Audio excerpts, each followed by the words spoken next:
Hello मेरे प्यारे बच्चों, कैसे हैं आप सब। I hope everybody is doing good. आज हम कंटिन्यू करने जा रहे हैं अपना चैप्टर कंट्रोल एंड कोऑर्डिनेशन। इसका कुछ पार्ट हमने ऑलरेडी डिस्कस कर लिया है। ब्रेन के बारे में हमने स्टडी किया है, नर्वस सिस्टम के बारे में भी थोड़ा बहुत हमने देखा है। As the name of the chapter is control and coordination. बच्चों, कंट्रोल वाला जो पार्ट है, basic part, that depends upon brain. Brain जो है वो कैसे कंट्रोल करता है। ब्रेन के अलावा भी कुछ पार्ट्स हैं जो कंट्रोलिंग में इन्वॉल्व होते हैं, और उसके अलावा हमें इसमें पढ़ना है कोऑर्डिनेशन।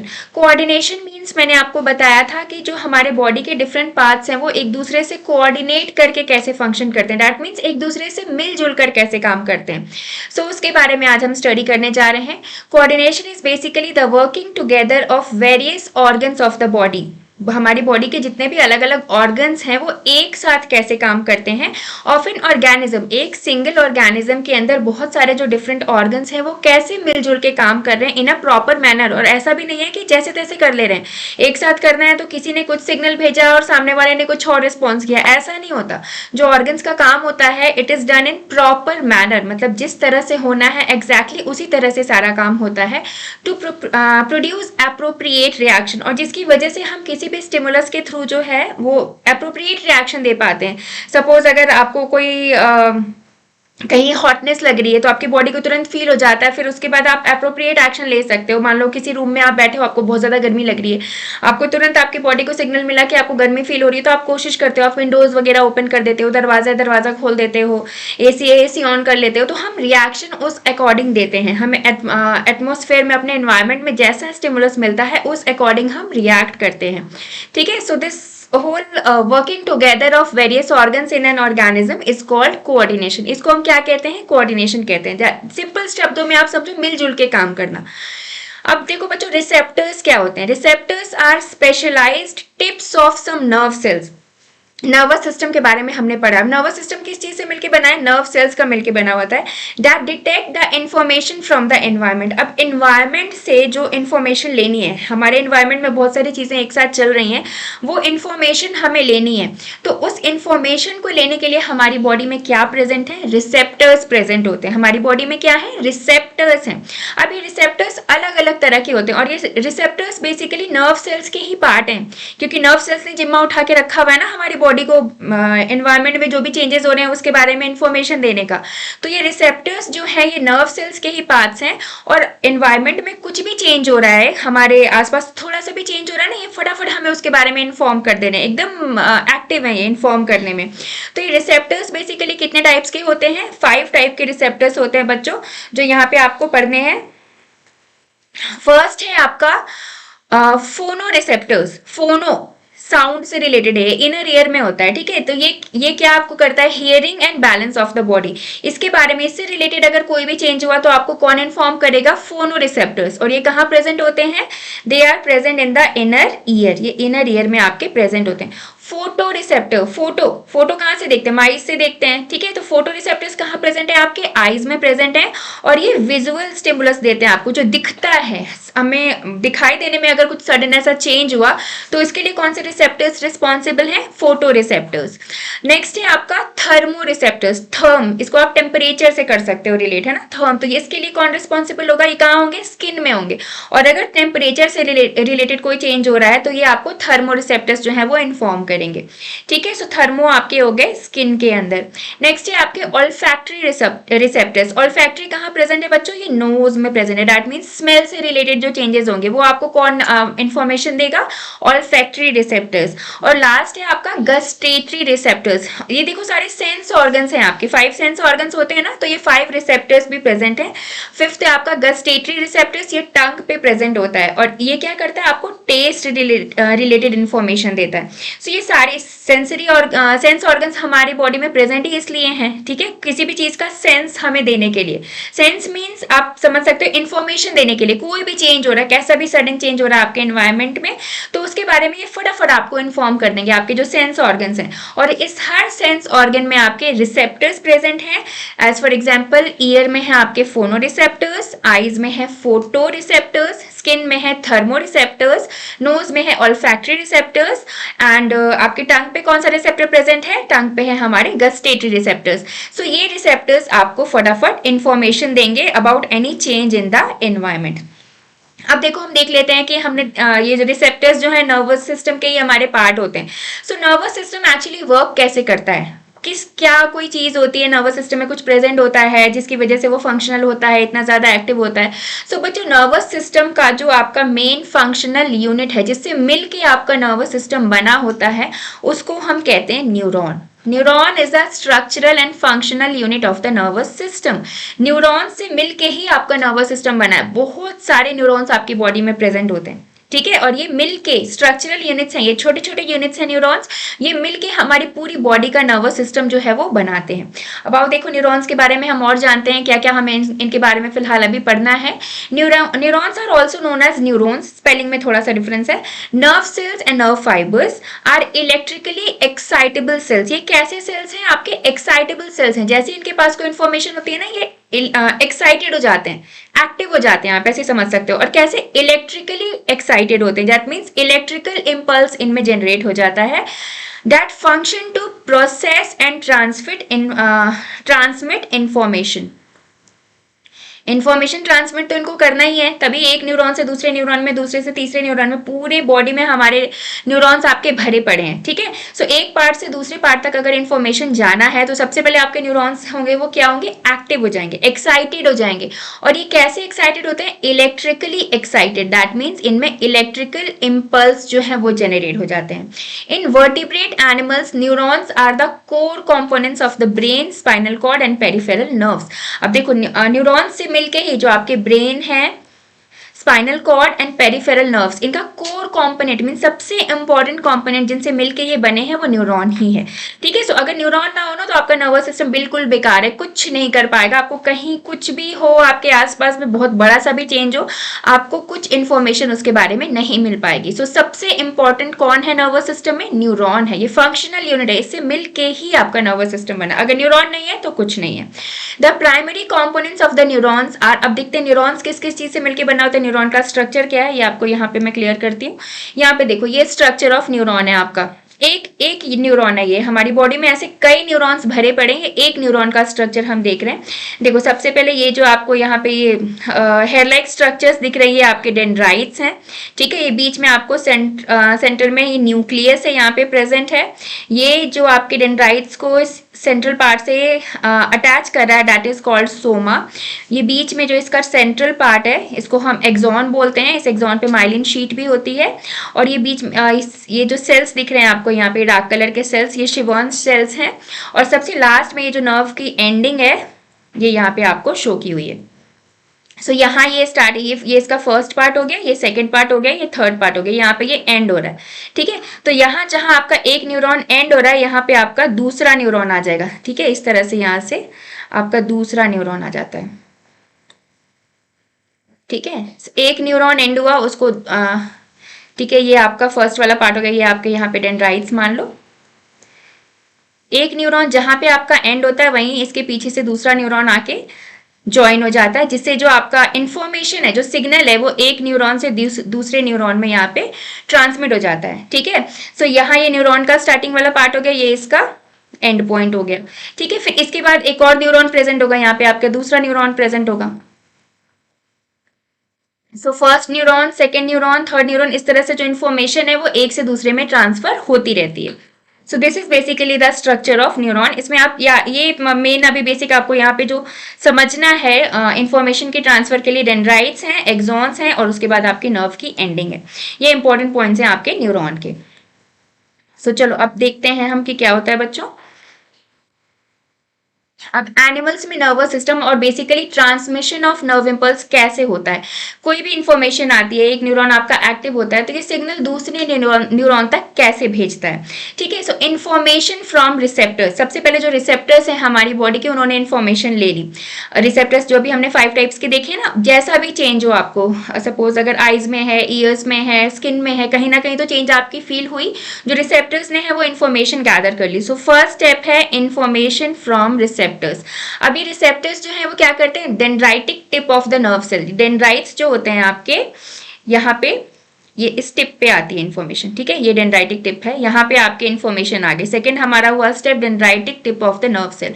अब sets of a chemical reaction, अब सबसे पहले क्या होता है, केमिकल रिएक्शन होता है, ठीक है। जैसे डेंड्राइटिक टिप पे आपके इन्फॉर्मेशन आई, केमिकल रिएक्शन हुआ, केमिकल रिएक्शन होने के बाद इलेक्ट्रिक इम्पल्स जनरेट हो जाती है। फर्स्ट केमिकल रिएक्शन, उसके बाद आपकी इलेक्ट्रिकल इम्पल्स जनरेट हो गई, ठीक है। अब इलेक्ट्रिकल इम्पल्स जो है वो सेल बॉडी पे, सबसे पहले हमने देखा था डेंड्राइट है, डेंड्राइट के बाद कौन सा पार्ट होता है, सेल बॉडी होती है, एक्सॉन जिसको हम बोलते हैं, और उसके बाद जो आपका टर्मिनल एंड है वहां पर जाती है इन्फॉर्मेशन। सो सबसे पहले केमिकल रिएक्शन हुआ, इलेक्ट्रिकल इम्पल्स जो है आपकी जनरेट हो गई, डेंड्राइटिक टिप ने जो है इम्पल्स को ले लिया, इसने कहाँ ट्रांसफर किया, सेल बॉडी पे ट्रांसफर कर लिया, दैट मीन्स एक्सॉन पे ट्रांसफर कर दिया।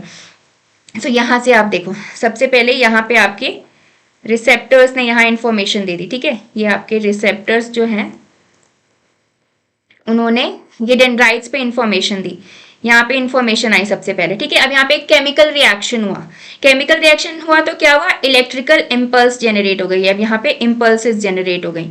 अब यहाँ डेंड्राइटिक सेल से कहाँ गया ये इम्पल्स, एक्सॉन में गया, जिसको हम सेल बॉडी भी बोलते हैं, एक्सॉन में गया, और एक्सॉन से कहाँ जाएगा, आपके नर्व एंडिंग तक जाएगा। सो इस तरह से जो है आपके इलेक्ट्रिकल इम्पल्स का ट्रांसफर होता है। सो एक्सॉन, उसके बाद axonal end release some chemicals, और केमिकल क्रॉस द गैप। अब बच्चों जैसे मैंने आपको यहाँ पे बताया था कि आपकी एक न्यूरॉन जो है ये फिनिश होती है और दूसरी न्यूरॉन यहाँ से स्टार्ट हो जाती है, तो एक न्यूरॉन से दूसरी न्यूरॉन के बीच में थोड़ा सा गैप होता है, एक छोटा सा गैप होता है, उस गैप को हम क्या बोलते हैं, उस गैप को हम बोलते हैं सिनैप्स।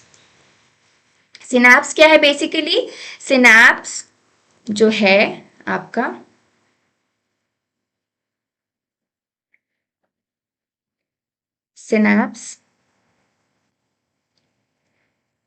सिनैप्स जो है this is basically the gap between two neurons, दो न्यूरॉन्स जो हैं, अगर एक अभी हम सीक्वेंस देख रहे हैं, एक्चुअली तो आपके बॉडी में न्यूरॉन्स ही भरे पड़े हैं, लेकिन दो न्यूरॉन्स के बीच में एक छोटा सा गैप होता है। अब इस गैप से भी जो इन्फॉर्मेशन है उसको क्रॉस करना है, तभी तो एक न्यूरॉन से दूसरे न्यूरॉन तक आपकी इन्फॉर्मेशन पहुंचेगी।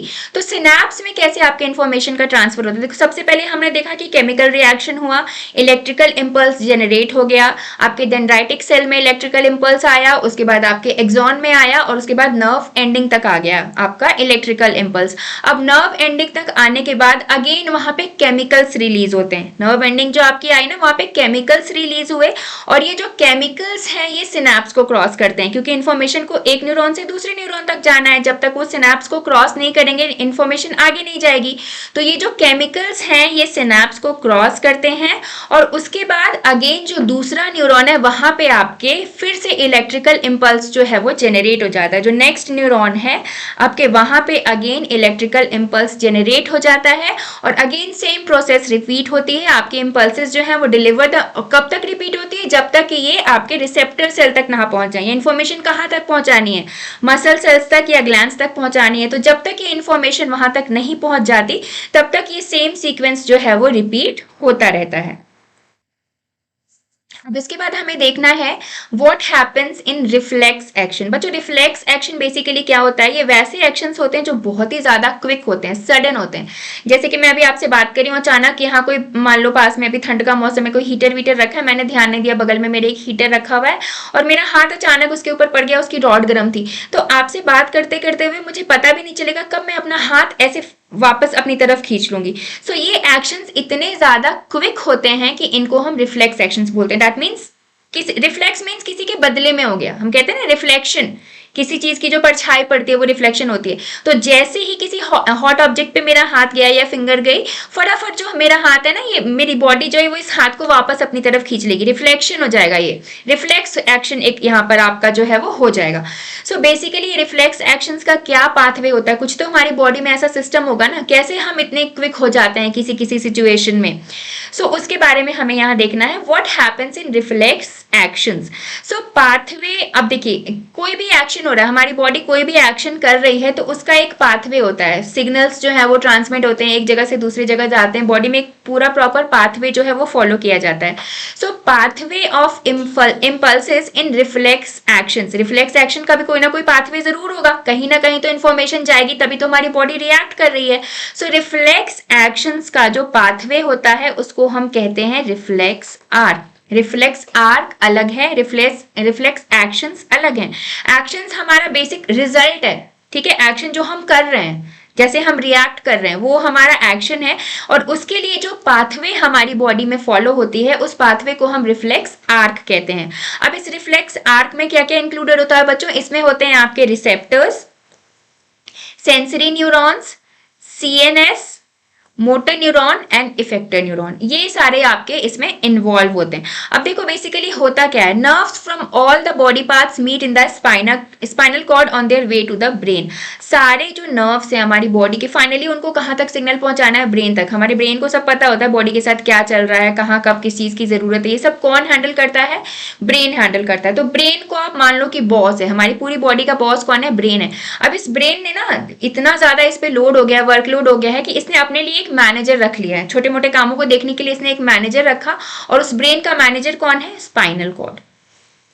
ब्रेन ने बोला कि मैं हर चीज तो देख रहा हूं, लेकिन छोटी मोटी जो चीजें हैं ना वो स्पाइनल कॉर्ड अपने लेवल पे देख सकता है। सो रिफ्लेक्स आर्क्स का जो प्रोसेस होता है वो स्पाइनल कॉर्ड के थ्रू ही रेगुलेट होता है, क्योंकि वो इतना कम टाइम में हमें करना है ना। अगर हम इतना वेट करेंगे कि हमारे ब्रेन तक सिग्नल जाए, फिर ब्रेन जो है उसका रिस्पॉन्स दे, तब जाके हम हाथ हटाएंगे, तो उतने में बहुत टाइम लगेगा, उतने में हमारा हाथ जल जाएगा। सो ये जो रिफ्लेक्स एक्शन है आपका, ये इतना क्विक होता है कि ब्रेन तक सिग्नल जाने से पहले हम अपना रिस्पॉन्स दे चुके होते हैं।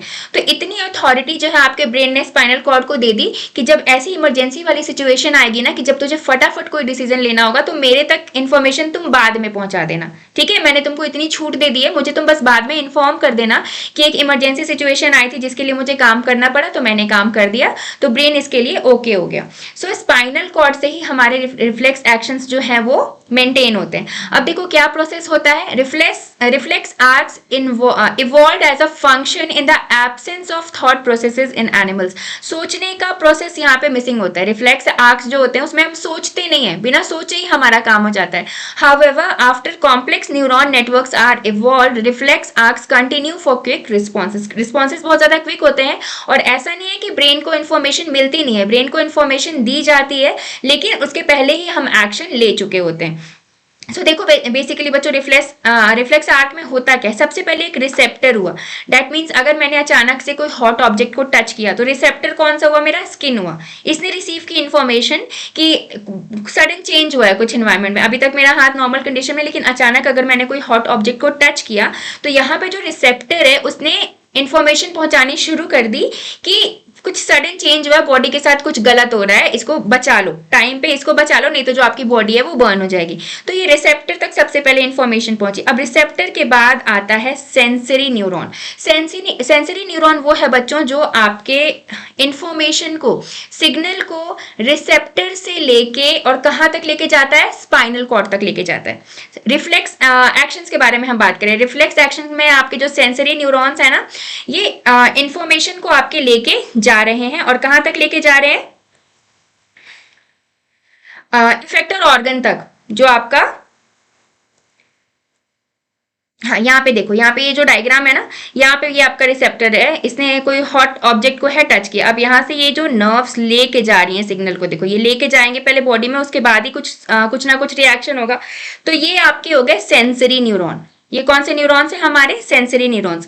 अब ये सेंसरी न्यूरॉन्स देखो यहाँ ब्रेन से जाने के पहले ये कहाँ पहुंचे? ये आपका जो पार्ट है, ये बटर लाइक जो स्ट्रक्चर आपको बटरफ्लाई लाइक दिख रहा है, ये क्या है? ये स्पाइनल कॉर्ड है। तो ब्रेन से जाने के पहले जो नर्व्स है वो स्पाइनल कॉर्ड से होके जाते हैं। सेंसरी न्यूरॉन्स आपके इन्फॉर्मेशन कहाँ तक ले गए? स्पाइनल कॉर्ड तक ले गए, ठीक है। अब स्पाइनल कॉर्ड तक जब आपकी इन्फॉर्मेशन गई तो वहां से कैसे रिस्पॉन्स करना है, ये इंफॉर्मेशन लेके एक दूसरा न्यूरॉन आया। अलग अलग काम के लिए देखो अलग अलग न्यूरॉन्स है। जो लेके जा रहा है information that is sensory neuron, और जो वापस कैसे रिस्पॉन्स करना है वो इंफॉर्मेशन लेके आ रहा है उसको हम बोलते हैं मोटर न्यूरॉन।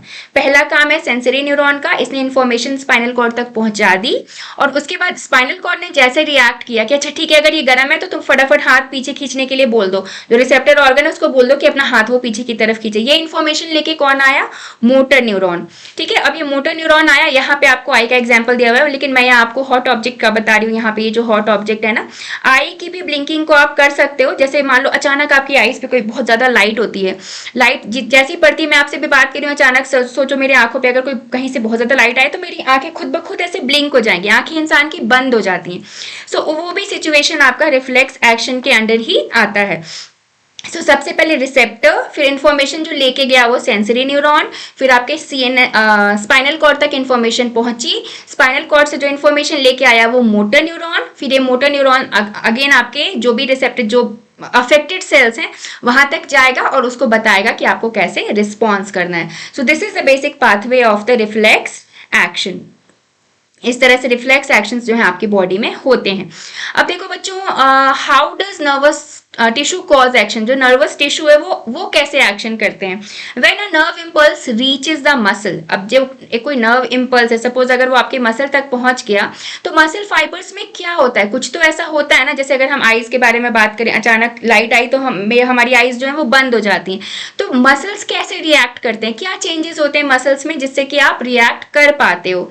सो मसल्स मूव होते हैं by changing their shape so that they shorten. अब मसल्स की शेप चेंज हो जाती है, कैसे चेंज शेप कर सकते हैं भाई मसल्स। सो मसल सेल्स के अंदर स्पेशल प्रोटीन्स होते हैं दैट चेंज देयर शेप। कुछ अंदर किसी चीज का स्ट्रक्चर चेंज होगा तभी तो ओवरऑल जो मसल है आपका वो रिएक्ट कर पाएगा। सो मसल सेल्स के अंदर स्पेशल प्रोटीन्स होते हैं जो अपना शेप चेंज करते हैं और उसकी वजह से नर्व्स में इलेक्ट्रिकल इम्पल्स जो है, इलेक्ट्रिकल इम्पल्स जो नर्व में जनरेट हुए हैं उसकी वजह से जो प्रोटीन्स है वो अपना शेप चेंज कर लेते हैं और इसकी वजह से जो आपका मसल्स है वो ओवरऑल रिएक्ट कर पाता है। सो अगर कोई पूछे आपसे कि क्या रीजन है भाई मसल्स कैसे रिएक्ट करते हैं, सो मसल्स के अंदर जो स्ट्रक्चरल प्रोटीन्स हैं, स्पेशल प्रोटीन्स हैं, उनके शेप में चेंज होता है जिसकी वजह से मसल्स की मूवमेंट होती है और हमारी बॉडी अकॉर्डिंगली रिएक्ट करती है।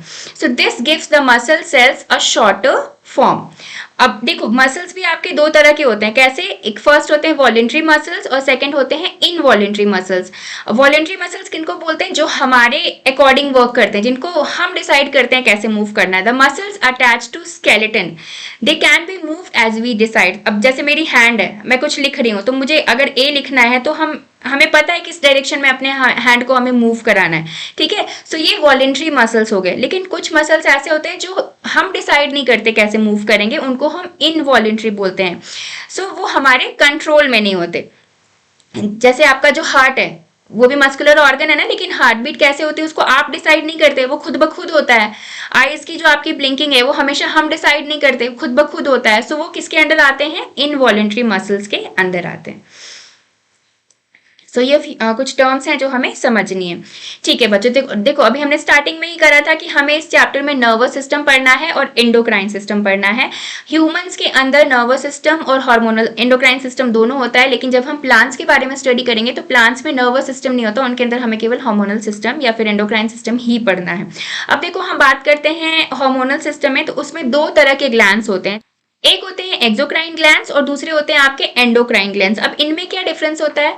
सो बेसिकली बच्चों जो आपके एक्सोक्राइन ग्लैंड्स होते हैं वो अपना जो सिक्रीशन है उसको डक्ट्स के थ्रू करते हैं। सपोज आपको ये एक ग्लैंड है, ठीक है, ये कोई ग्लैंड है और इसको कुछ सिक्रीट करना है, हार्मोन सिक्रीट करना है, तो इसके पास डक्ट्स हैं, ये ट्यूब लाइक स्ट्रक्चर्स हैं जिसमें आपका सिक्रीशन होगा, ठीक है। और उसके बाद यहाँ पे भी जो भी आपका टारगेट सेल है वहां तक ये सिक्रीशन जाएगा। सो ये आपके हो जाते हैं एक्सोक्राइन ग्लैंड्स। कौन से ग्लैंड्स होते हैं, ये एक्सोक्राइन ग्लैंड्स। लेकिन जो एंडोक्राइन ग्लैंड्स होते हैं आपके, इनके पास कोई डक्ट या कोई ट्यूब नहीं होता, ये डक्टलेस होते हैं, they are ductless glands. That means ये अपना सिक्रीशन जो है डायरेक्टली ब्लड में डिस्चार्ज कर देते हैं। सो दैट्स वाई इनको हम एंडोक्राइन ग्लैंड्स बोलते हैं। एक्सोक्राइन ग्लैंड्स वो होते हैं who possess ducts for discharging their secretions on the body surface. अब जैसे इसमें आप सिबेशियस ग्लैंड्स देख लो, जैसे जो आपके सलाइवरी ग्लैंड्स होते हैं या फिर आपका स्वेटिंग के लिए जो ग्लैंड्स होते हैं, वो सब उनका एक प्रॉपर चैनल बना हुआ है कि वो उसी स्पेस में, उसी एरिया में आपकी स्वेटिंग होगी, जो पोर्स होते हैं वहीं से आपके स्वेट्स निकलते हैं। लेकिन जो आपके एंडोक्राइन ग्लैंड्स होते हैं, they do not discharge their secretion through ducts, इनका कोई प्रॉपर पाथवे नहीं है, hence they are also known as ductless glands, इसलिए हम इनको डक्टलेस ग्लैंड्स भी बोलते हैं। They discharge their secretions directly into the blood, their secretions are known as hormones, तो इनके सिक्रीशंस को हम क्या बोलते हैं, हॉर्मोन्स बोलते हैं। और इनके एग्जाम्पल्स कौन कौन से बच्चों आपको, pituitary gland, thyroid gland, adrenal gland, ये सब जो है आपके एंडोक्राइन ग्लैंड्स के एग्जाम्पल्स हैं। सो इस चैप्टर में बेसिकली हम एंडोक्राइन ग्लैंड्स पे ही फोकस करने जा रहे हैं, हमें एक्सोक्राइन ग्लैंड्स के बारे में नहीं पढ़ना। सो देखो, हार्मोन्स इन एनिमल्स, हमारी ह्यूमन बॉडी के अंदर जो हार्मोन्स हैं उनके बारे में हम धीरे धीरे देख लेते हैं। So electrical impulses can instruct only few tissues to prepare for an activity. Starting में मैंने आपको बताया था, जब हमने नर्वस सिस्टम और एंडोक्राइन सिस्टम में कंपैरिजन किया था, कि जो आपके नर्वस सिस्टम है ना, वो एक लोकलाइज्ड इफेक्ट देते हैं। सपोज कोई प्रॉपर एक बड़ा, आप कह सकते हो कि उनका एरिया है वर्किंग का, लेकिन अगर हम पर्टिकुलर सेल के बारे में बात करें ना, छोटे छोटे जो सेल्स है हमारी बॉडी में, अगर वहां तक हमें कोई इफेक्ट पहुंचाना है तो वहां पे आपका नर्वस सिस्टम जो है वो फेल हो जाता है। वहां पे कौन सा सिस्टम काम करता है, वहां पे आपका एंडोक्राइन सिस्टम ही काम करता है। सो इलेक्ट्रिकल इम्पल्सेस जो हैं वो आपके टिश्यूज, या मान लो टिश्यू लेवल तक चलो फिर भी चलेगा, लेकिन इंडिविजुअल सेल लेवल तक वो काम नहीं कर पाते हैं। So in animals there is another way of control and coordination called as endocrine system. So animals में इसकी बहुत जरूरत है, एक एक सेल तक अपना डिस्चार्ज पहुंचाने के लिए। इट इंक्लूड्स एंडोक्राइन ग्लैंड्स, अब एंडोक्राइन सिस्टम है तो इसमें आपके एंडोक्राइन ग्लैंड्स तो होंगे ही होंगे, and there secretions are called hormones. They can reach all cells and provide wide ranging changes, और ये एक एक सेल तक, पर्टिकुलर सेल तक आपके एंडोक्राइन ग्लैंड्स के जो सिक्रीशन है वो पहुंच जाते हैं। और as for example adrenal glands, और एड्रीनल ग्लैंड आपका कौन सा हार्मोन सिक्रीट करता है, एड्रीनलिन सिक्रीट करता है। अब देखो एड्रीनल ग्लैंड्स आपके कहाँ प्रेजेंट होते हैं, यहाँ पे देखो आप, ये किडनी के ऊपर ये हल्का सा इस तरह का कैप लाइक स्ट्रक्चर जो है ना, मेल्स में एंड फीमेल्स में दोनों में, ये आपका एड्रीनल ग्लैंड है। और ये कौन सा हार्मोन सिक्रीट करता है, ये सिक्रीट करता है आपका एड्रीनलिन, ये सिक्रीशन होती है आपकी एड्रीनल ग्लैंड से। अब यहाँ पे आपको मेल फीमेल्स में एंडोक्राइन ग्लैंड्स दिखाए हुए हैं। हाइपोथैलेमस है आपका, पीनियल ग्लैंड है, पिट्यूटरी ग्लैंड है, थायराइड है, पैराथायराइड है, थाइमस है, पैंक्रियाज है। पैंक्रियाज आपका बोथ एंडोक्राइन और एक्सोक्राइन दोनों ग्लैंड्स की कैटेगरी में आता है। कुछ सिक्रीशंस इसके ऐसे होते हैं जो डक्ट के थ्रू होते हैं, तो उसमें ये एक्सोक्राइन ग्लैंड बन जाता है, और कुछ सिक्रीशंस इसके डक्टलेस होते हैं, सो उन केस में वो एंडोक्राइन ग्लैंड की तरह काम करता है। और बाकी एड्रीनल ग्लैंड आपके मेल फीमेल्स दोनों में प्रेजेंट है। टेस्टिस जो है आपकी वो मेल्स में प्रेजेंट होती है, और ओवरीज जो है वो फीमेल में प्रेजेंट होती है। सो इन ग्लैंड्स के बारे में हमें प्रॉपर स्टडी करनी है। सो चलो एक एक करके थोड़ा बहुत इन्फॉर्मेशन हम देख लेते हैं कि क्या क्या चीजें आपको इसमें कवर करनी है। हार्मोन्स इन एनिमल्स, अब देखो एनिमल्स में कौन कौन से हार्मोन सिक्रीट होते हैं। एड्रेनलिन, जिसके बारे में अभी हमने देखा, एड्रिनल ग्लैंड से जो सिक्रीट होता है, it prepares the body to cope with emergency situation. जैसे देखो ये फोटो बन रखी है ना, इसके पीछे कुत्ता दौड़ रहा है, इस बच्चे को कुत्ते ने दौड़ा दिया। तो इमरजेंसी सिचुएशन जब होती है, इमरजेंसी आती है, तो आपने कभी फील किया होगा हमारी बॉडी में ना अचानक बहुत ज्यादा एनर्जी आ जाती है। कभी आपके पीछे जब कुत्ता दौड़ेगा ना, तो उतना तेज आप जिंदगी में आज तक नहीं दौड़े होगे जितना आप उस समय दौड़ जाओगे, आपको पता ही नहीं चलेगा आपकी बॉडी में उतनी एनर्जी उस समय कैसे आ गई। सो ये किस हार्मोन का काम होता है, ऐसा नहीं है कि अचानक आपकी बॉडी के अंदर इतने सारे चेंजेस होते हैं जिस वजह से आपके अंदर एनर्जी आती है। सो यहाँ पे आपका एड्रिनलिन हार्मोन जो है वो काम करता है। It prepares the body to cope up with emergency situations. Emergency केवल एक ये केस दिखाया गया, इसके अलावा आप सोचो कभी बहुत ज्यादा गुस्सा आता है तो कैसे कान वान लाल होने लगते हैं, कभी हम नर्वस हो जाते हैं अचानक, तो ऐसा लगता है जैसे हार्ट बीट ज्यादा होने लगी। सो ये सब इमरजेंसी सिचुएशंस होती हैं। एग्जाम्पल यहाँ पे देखो दिया हुआ है, scary animal such as squirrels prepare to fight और रन अवे। अब जैसे ये स्क्विरल होती हैं, स्क्विरल्स क्या करती हैं, बहुत ज्यादा स्पीड में या तो तैयार अपनी बॉडी को किस लिए करती हैं, या तो ये लड़ेंगी या फिर ये भाग जाएंगी। So it needs more energy. In situations में रिएक्ट करने के लिए हमारी बॉडी को ज्यादा एनर्जी की जरूरत पड़ती है। जब इमरजेंसी आती है ना, तो एनर्जी भी ज्यादा चाहिए होती है। Though fighting and running are different, both have some common preparations, क्योंकि इन दोनों में आपकी बॉडी को एक्स्ट्रा एनर्जी की जरूरत है। Adrenaline is secreted into blood and carried to different body parts. As a result, the following events occur. अब एड्रेनलिन जो है वो बेसिकली करता क्या है जिसकी वजह से अचानक एनर्जी बढ़ जाती है? So heart beats faster to supply more oxygen to muscles. अब हार्ट बीट जो है आपका वही तो प्योर ब्लड एक एक पार्ट तक पहुंचा रहा है, तो हार्ट बीट हमारी बढ़ जाती है, हार्ट जल्दी जल्दी काम करने लगता है. दैट मीन्स आपका जो ऑक्सीजन है वो ज्यादा पहुंचने लगता है सेल्स तक. हार्ट क्या कर रहा है? आपका ऑक्सीजन ही तो पहुंचा रहा है सेल्स तक. तो अगर हार्ट जल्दी जल्दी आपका काम करेगा तो ज्यादा ऑक्सीजन आपके सेल्स तक पहुंचेगा, सो सेल्स और ज्यादा एक्टिव हो जाएंगे. Blood to the digestive system and skin is reduced. अब यहाँ पे देखो बच्चों, डाइजेस्टिव सिस्टम और स्किन में जो ब्लड जाना चाहिए था वो ब्लड कम हो जाता है, रिड्यूस हो जाता है by contracting muscles and small arteries in these organs. और ये कैसे कम होता है? इन ऑर्गन्स में, जो आपके डाइजेस्टिव सिस्टम के ऑर्गन्स हैं उनमें जो आर्टरीज होती हैं उनके मसल्स कॉन्ट्रैक्ट हो जाते हैं, दैट मीन्स सिकुड़ जाते हैं. अब अगर वो आर्टरीज ही सिकुड़ गई, मसल सिकुड़ गए, तो वहां पे ब्लड आपका कम जाता है. सो इसकी वजह से क्या होता है? This diverts the blood into skeletal muscles. और इसकी वजह से जो ब्लड है वो ज्यादा ब्लड आपके स्केलेटल मसल्स तक चला जाता है. स्केलेटल मसल्स मीन्स आपके यहाँ पे जो स्केलेटन है उसको ज्यादा फंक्शन करना है ना. सपोज आपको अगर दौड़ना है तो आपके पैर ज्यादा फंक्शनल होना चाहिए. सो उस वजह से जो ब्लड का डायरेक्शन है वो डाइवर्ट हो जाता है. ब्लड को जहां जाना चाहिए वो वहां ना जाके दूसरी जगह पे ज्यादा अमाउंट में जाता है. Breathing rate increases. जो हम सांस लेते हैं हमारी ब्रीदिंग की रेट इंक्रीज हो जाती है due to the contraction of diaphragm and rib muscles. अब ये किस वजह से होता है? डायफ्राम में आपके कॉन्ट्रैक्शन होता है और रिब मसल्स भी जो है कॉन्ट्रैक्ट होते हैं, जिसकी वजह से हमारी ब्रीदिंग रेट जो है वो इंक्रीज हो जाती है. These responses prepare the body to deal with the situation, fighting and running. तो अचानक कभी वैसी इमरजेंसी सिचुएशंस आती है तो सोचो इतने सारे चेंजेस आपकी बॉडी में जाके होते हैं, लेकिन ये इतने क्विक होते हैं कि फटाफट आप उस इमरजेंसी सिचुएशन में है जो रिएक्ट करते हो. सो ये चेंजेस बॉडी में हमारे देखने को मिलते हैं.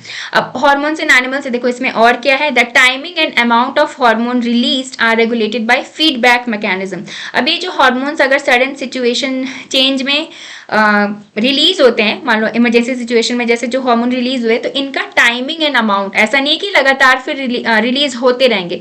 फीडबैक मैकेनिज्म होता है हमारी बॉडी में जिससे ये रेगुलेटेड होते हैं. एक टाइम के बाद आके ये रुक जाते हैं, इनको पता है कितने टाइम तक सिक्रीट करना है, उसके बाद ये रुक जाते हैं. So example, if the blood sugar level increases. अब देखो अगर हमारी बॉडी में ब्लड शुगर लेवल इंक्रीज करती है तो यहाँ पे फिर कौन सा ऑर्गन जो है वो फंक्शनल होता है? It is detected by the cells of pancreas. जो पैंक्रियाज के सेल्स हैं वो डिटेक्ट कर लेते हैं कि अरे बॉडी में ब्लड जो है वो इंक्रीज हो रहा है. तो ये क्या करते हैं? इंसुलिन को मोर प्रोड्यूस करते हैं. जो इंसुलिन है उसकी प्रोडक्शन जो है आपकी ज्यादा हो जाती है. As the blood sugar level falls, और जैसे ही ब्लड शुगर का लेवल है वो कम हो जाता है, गिर जाता है, सो इंसुलिन की सिक्रीशन जो है वो कम कर दी जाती है.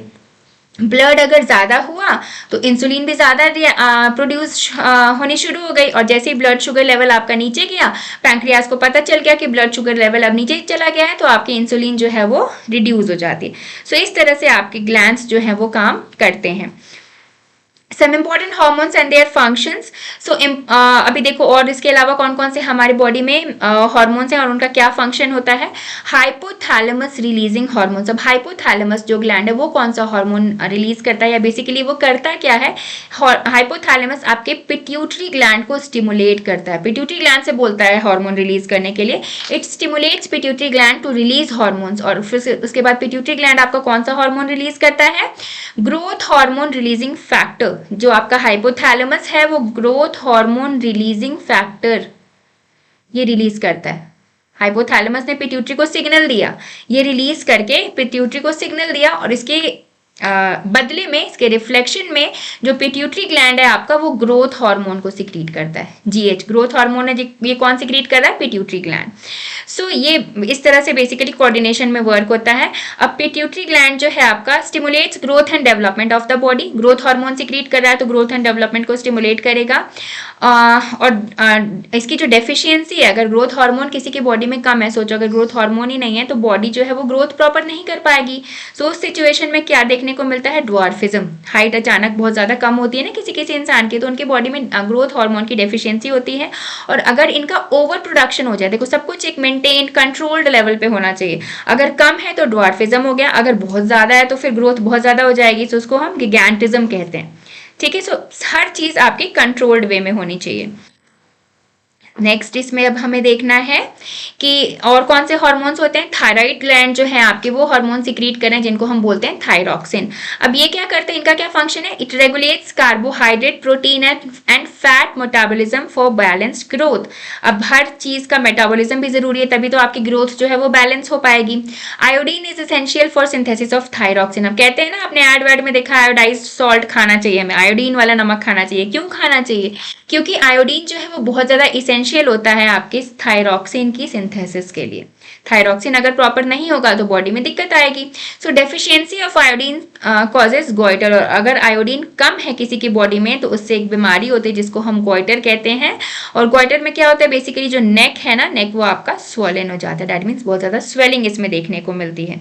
सो ये चीजें होती हैं। इसके अलावा आपके पैंक्रियाज जो है वो क्या सिक्रीट करते हैं, इंसुलिन। इंसुलिन क्या करता है, आपका ब्लड शुगर लेवल मेंटेन रखता है। और इंसुलिन की अगर डेफिशिएंसी हो गई, ये कम हो गया, तो फिर आपके डायबिटीज की प्रॉब्लम देखने को मिलती है। और जिनमें डायबिटीज की प्रॉब्लम मिलती है देखने को, इंसुलिन उनकी बॉडी में कम है, सो ऐसे पेशेंट्स को इंसुलिन के इंजेक्शंस दिए जाते हैं, अलग से बाहर से इंसुलिन जो है वो प्रोवाइड कराई जाती है। सो ये है बेसिकली। अब इसके अलावा देखो और कौन से हार्मोन्स हैं जो इंपॉर्टेंट हैं। टेस्टिस ये आपके मेल्स में होते हैं और ओवरीज फीमेल्स में होती हैं। तो टेस्टिस आपके रिलीज कर रहे हैं टेस्टोस्टेरॉन ये हार्मोन, और ओवरीज क्या रिलीज कर रही हैं, एस्ट्रोजन। सो टेस्टोस्टेरॉन का क्या फंक्शन होता है, चेंजेस ड्यूरिंग प्यूबर्टी। मेल्स में प्यूबर्टी के टाइम जो चेंजेस होते हैं वो किससे रेगुलेटेड होते हैं, टेस्टोस्टेरॉन से रिलेटेड होते हैं। Development of male sex organs and behaviour, ये सब चीजें जो है आपकी ये हार्मोन कंट्रोल करता है। सो जरूरी है इसका टाइम पे रिलीज होना at the time of puberty. और ओवरीज जो है आपके एस्ट्रोजन रिलीज कर रही हैं, ये again changes during puberty. Females में भी प्यूबर्टी के टाइम कुछ चेंजेस आते हैं जो एस्ट्रोजन है वो कंट्रोल करता है। Development of female sex organs regulate menstrual cycles, ठीक है। सो ये सब फीमेल्स में जो ज़रूरतें हैं वो एस्ट्रोजन जो है उसको कंट्रोल करता है। सो बेसिकली यही चीज़ें थी बच्चों आपके हार्मोनल सिस्टम में, ह्यूमंस में जो हार्मोन का सिस्टम था उसमें आपको यही चीज़ें पढ़नी है। सो आई होप ये कंसेप्ट आपको क्लियर हुए हों। और अगर कोई डाउट है so you are free to write in the comment section. मैं I will be more than happy to explain or to clear your doubt. So I hope this video was useful for you all. See you in my next video. Thanks for watching everyone.